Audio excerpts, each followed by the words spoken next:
क्या समय में यात्रा करना संभव है? क्या श्री कृष्ण ने यह कर दिखाया था?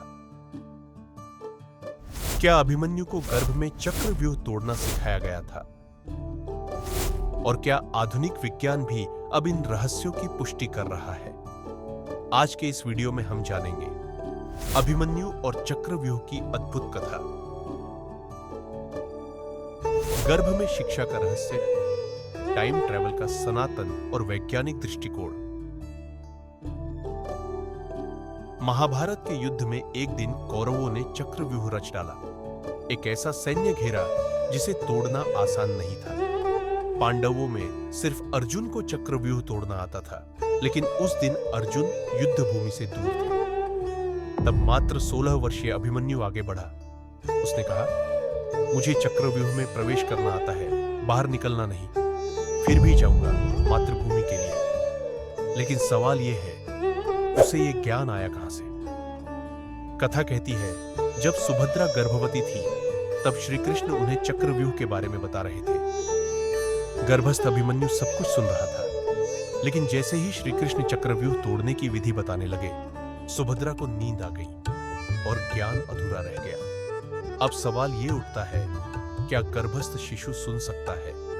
आधुनिक विज्ञान भी अब यह मानता है कि गर्भस्थ शिशु ध्वनि, भावनाएं और आसपास का वातावरण महसूस कर सकता है।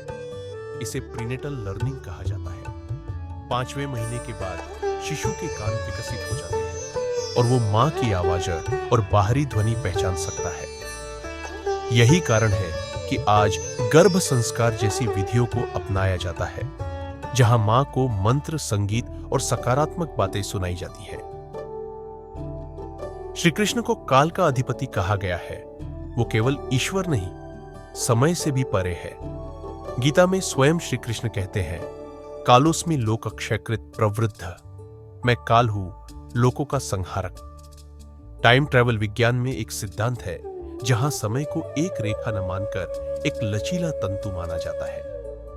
कुछ वैज्ञानिक मानते हैं कि तेज गति या गुरुत्वाकर्षण के माध्यम से समय की दिशा बदली जा सकती है, ठीक वैसे ही जैसे कृष्ण हर समय, हर युग में उपस्थित रहते हैं। क्या यह सिर्फ आध्यात्मिक विचार है या विज्ञान भी इस तरफ बढ़ रहा है?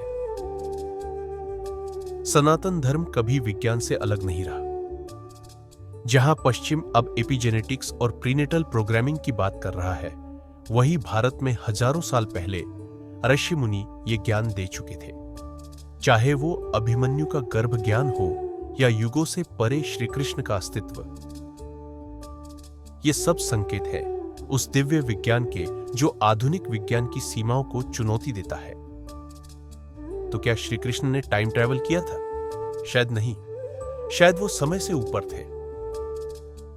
और क्या अभिमन्यु को गर्भ में ज्ञान मिला था? हां, और आज विज्ञान भी ये मानने लगा है। सनातन धर्म केवल श्रद्धा नहीं, विज्ञान की सबसे गहरी जड़ है। अगर आपको यह वीडियो ज्ञानवर्धक लगा हो तो लाइक कीजिए, शेयर कीजिए और कमेंट में बताइए, क्या आप टाइम ट्रैवल को मानते हैं? ऐसी ही और अद्भुत कहानियों के लिए सब्सक्राइब करें हमारा चैनल संतन मार्ग।